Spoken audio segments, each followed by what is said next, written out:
Guys, so welcome back to my channel, The Key to Life, where I give you the keys to life.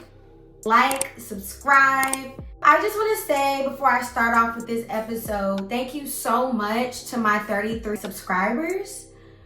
You all are officially the OGs. Like, you can say you've been here from the very beginning, don't know where the channel is going to take me, but I am here to build community and help others. And happy MLK Day. Today, I will be talking about mental health in grad school and just giving y'all a highlight of my journey. This will be a part 1. I will be posting a part 2 next week, but grab your tea, grab your water, whatever you need to do, and let's get into it. Yes, I am a soror, ski-wee. Happy belated Founders Day. I know it was yesterday. Shout out to all my sorors out there. Love y'all. So I want to start off this episode by being real. Like, I keep it 100 in everything that I do. So we're going to start here and see where it takes us. What I've noticed, there's going to be a period in your 20s that's going to shake the table. And baby, if it hasn't happened yet, get ready. Put on your seatbelt because it's on the way. I definitely was a person that was afraid of change, was comfortable with being comfortable. Like, I didn't want any pressure around me. I didn't want to be inconvenienced ever. I was good with my normalcy. But what I'm learning is, in order for you to grow and be the person that God wants you to be, or that you want to be, and whoever, it's gonna be uncomfortable. And it's not gonna be 100% in alignment with what you thought it was going to be. B. Simone and Lady London, they were talking about this very same concept, and I love the analogy that they used. They called it being in the wilderness. So they were talking about David and the Goliath. God told David to herd the sheep, and David was like, I know you're right. I don't want to herd sheep. I want to be a king. Not knowing that later on, God would make him, a normal man, be able to defeat not only a giant, but to become a king. And I think that story is so powerful because it's in the moments of adversity where we feel like we have nothing left mentally, is when our character is being cultivated, and those moments in life prepare us for who we are meant to be. I'm telling you, who we are meant to be. If you don't build those tools, if you don't work those muscles, then you'll never be able to, 1, I believe, get to the top, but also 2, be able to stay there and be able to thrive in those environments. Grad school is hard. I don't care what program you're in. My program specifically is super hard, and it's STEM based. That means every class that I take is quant focused, right? It's so hard. You are stretched, not only with your time, but mentally and personally. You're away from your family. A lot of my classmates, they're international, so they flew hours across the world to come to this program. I just drove up the country, but it's still hard not being able to have time for what was normal and what I thought that I wanted for my friends and my family. To be able to travel, I miss so much. It's been a big season of sacrifice. And if you are interested in a full-time program, baby, I need you to know that you're gonna need a sacrifice. You're gonna have to get comfortable with saying no. And that was my thing. I was never comfortable with saying no. Stretch myself thin to make everybody happy. I can say I was a little bit of a people's pleaser, but that had to end in grad school because this moment, you only have 2 years when you're in this unique space to make it count. To get your bag, to build relationships, you have to focus on you. I think that it's been such a transformational time in my life. I've been here since May, right? I've grown and matured. I started the program when I was 26. When I started, I didn't understand the seriousness and the rigor of the place that I was at. I was still trying to live life like I wasn't in school, still trying to travel and brunch and do all this stuff with my friends. There's no time for that. When you level up, there's no time to play around. Like, life will humble you. What I talked about in the beginning, at some point in your 20s, life will knock you, and you would be like, the literal world will feel like it's crumbling literally around. Some of my friends call me dramatic, but I'm so dead serious. Like, you will feel like your world is crashing down. You're gonna lose friends. You're gonna lose people that you thought would be there for the rest of your life. You're gonna be stretched. You're gonna have to get out of your comfort zone. Whether that means talking in front of a large group of people, being okay with failing. That was a huge thing for me. I was an overachiever my whole life. And I mean this in the most non-pretentious way. I never really had worked that hard academically, ever. Got a full ride to Winston-Salem State University, go Rams. Barely studied in school, graduated with all the honors. I got to Simon. Humbled me. Quant is not my core competency whatsoever. And I'm not ashamed to say that. I had to learn how to get comfortable with being uncomfortable. I had to learn how to be a student all over again. I had to learn how to prioritize my time. And not only my time, my feelings. I think grad school is going to try you mentally. Now, if you made it into the door, everybody should make it in my eyes. That means you have something in you that says you have what it takes to survive every storm that you're gonna encounter in grad school. And the thing about grad school, it's not like work. If you had a full-time program, you can't take off because you're having a bad day or you don't feel like it. You can't take off if you're sad. It's not like the work that you miss stops. It has to get picked back up. And now you take 2-3 weeks off, you can't catch up. So it's like a mental war zone. And it's something that honestly, no matter how much people have tried to prepare me, like I had a mentor, my OP coach, she tried to mentally prepare me for this. She could never mentally prepare me for what I had to go through. I had to go through my own journey. And I had support, but there was times that I felt very alone, which I'll talk about in the second video. All I had to say, be prepared. And I'll be talking to you guys a little bit about how I manage my mental health in part 2. So stay tuned for the next video. It's hard, but I am so grateful for all of the trials and tribulations that I've encountered since I've been in business school, because I am literally, as we speak, becoming my dream version of myself, my dream woman. I have a great vision of myself, of who I want to be in my head. Baby girl is lit. She's secure in herself. She knows her core values. I've had to develop my core values since I've been in school. That's the type of environment that I'm in. She's financially stable. She knows her worth. She loves herself. Thriving. She's helping others. Just so many things. And I told myself this year I would work every day. I would get 1% better every single day so I could be exactly who I want to be.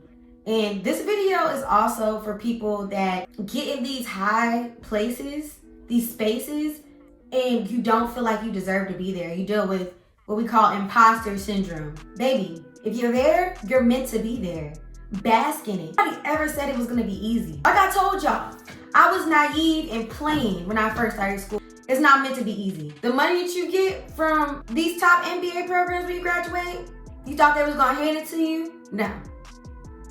That's just not realistic.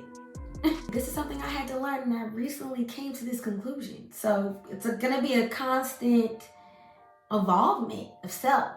You have everything in you that you need to be great. And I feel like God, places people in your life that helps pour into you and give you some of the things that you may not have had when you first came in. But by the time you graduate, you're gonna have the foundation that you need to build upon. And that foundation is super important. I wanna talk about my journey. How I got into grad school. It was not traditional. It was not linear. Like, you'll have everybody around you with their different stories. I don't care what anybody else is doing. Worry about you. When God wants you in a certain place, there's nothing that you could really do to stop there. So let's get into it. I had applied to 6 schools through the consortium. It allows you to apply to multiple schools through a general application, which is really convenient, almost like the college general application. So I did that. My GRE scores were terrible.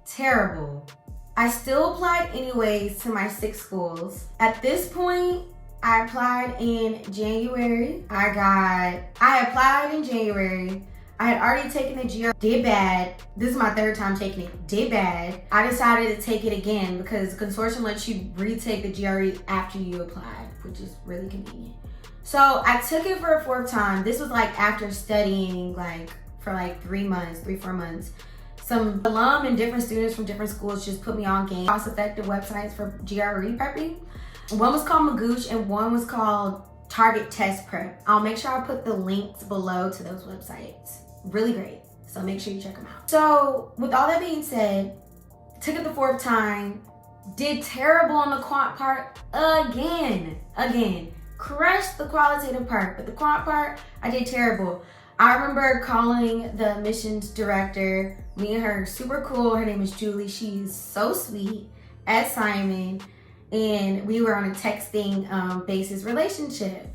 And she was like, don't worry about it, still apply, which I already had applied, just do a GRE waiver. Had already applied, so I was like, dang, it's too late. Already feeling defeated and thinking in my head, not having high expectations at all. I'm like, you know what, I'll just use this as a learning lesson and apply again next year. At least I know the application process. A week later, I get instantly denied by 3 out of 6 schools that I applied to. And those were top schools. I get a call from the admissions director and my admissions counselor within a week and a half after applying, saying they want me to experience Simon Weekend to interview if they wanted to. Of course, I said yes because I didn't have any instances at that point. I'm like, what can I lose? I went and I got to meet a lot of alum, a lot of current students. I met a lot of Black students. I was like, these people are popping, just like me, so smart, so intelligent, had all the opportunity in the world, and still chose Simon. So I knew there was something very, very special that Simon had to offer that I could benefit from. So I decided to do an interview, did the interview with a Simon alum. She was super sweet, happened to be a soror at the end of the call. Conversation just flowed so well. I am an excellent interviewer. It didn't even feel like an interview. It felt more of like a conversation. We talked about her experiences at Simon, how she went to Israel. Her name is Samina. Check her out on LinkedIn. She's so nice. It was just amazing. So I felt confident and I felt good after that interview. I didn't know what was gonna happen because again, my GRE scores were terrible. Mind you, this is in conjunction with my excellent essays. Let's be very clear, my excellent application, because I had so many leadership roles and just amazing things that I did prior to coming to business school, but my GRE scores were holding me back. Simon, regardless of that fact, saw my value. When the admissions director called me and told me that I got accepted, I'm not gonna lie, I was like so shocked because I didn't think that I was going to business school this year. I was like, it's not a thing. But you know, God had different plans for your girl, because look at me now. 2 weeks after that, I had gotten another call now from my admissions director inviting me from Simon to participate in Scholarship Weekend. So Scholarship Weekend, it's a 3-day event. You sit through different workshops. You get to meet with alum. You get to meet with people in the industry. You get to network. The 3rd day we did the casing competition and I'm on a cruise ship. So as you can kind of infer, like the internet was terrible. And I was introducing my team and I was doing the intro before we did the casing competition. So we were practicing like an hour prior to, and tell me why my computer, like my internet just stopped working. I'm like, are you kidding me? Like I thought, you know, it wasn't looking too good for your girl, to be real. It was not looking too good for your girl. At the last minute, my connection connected. And we had did our case so well. Prior to this casing competition, I didn't even know what a case was. Never did one, never heard of it. Didn't know who that was. But I was able to connect with current students and just different students from different schools, and they kind of gave me a framework of what casing is supposed to look like. So crushed it. 5 days later, I get a call from Simon. Mind you, Told y'all I got instantly denied for 3 schools. My 4th school got waitlisted, right? Got waitlisted quick. This is around the middle of February. Get a call from my admissions counselor. She was like, we want to give you an 80% scholarship. And I was like, wow, okay. I was so grateful. I'm just like, okay, I see what you're doing. I was so grateful, right? By this point, I didn't know what my admissions decision was for consortium yet. How they used to do it was you put in your top 3 schools, like you rank the schools that you apply to, and the schools that you rank the highest get first dibs. I had ranked, I'm gonna be real, I ranked Simon the lowest. I didn't know what assignment was, so I started interacting with the school, and it was far, and it wasn't like a school I had personally heard of, so, you know, I'll just apply just because. And I'm so glad that I did. At that point, I hadn't heard back if I got admission into the consortium program. I knew all the benefits to the consortium program, so I was really banking on that. A week later, y'all, I get a call from the admissions director and my admissions counselor telling me that I not only got admission into the consortium as a member, but 100% fully covered tuition scholarship as a consortium fellow. 2 hours later, I got waitlisted for my 5th school. When they called and told me that, I was in instant shock. I started crying on the phone with my admissions counselor. I was crying because I was like, wow. It's like the cards can be stacked up against you in all ways. But when God wants you in his space, baby, you're gonna be there. I had to do summer start, so that means I had to pack up my stuff and leave within a month. God set it up, and I had an amazing mentor. She was graduating, so she moved out of her house. I moved into the house, so I had a place to stay. It was like the cards fell in place. When I found out I got the consortium fellowship, which is very prestigious if you're in the consortium space, because again, it's a full ride scholarship, I was so flabbergasted. It makes me want to cry to this day.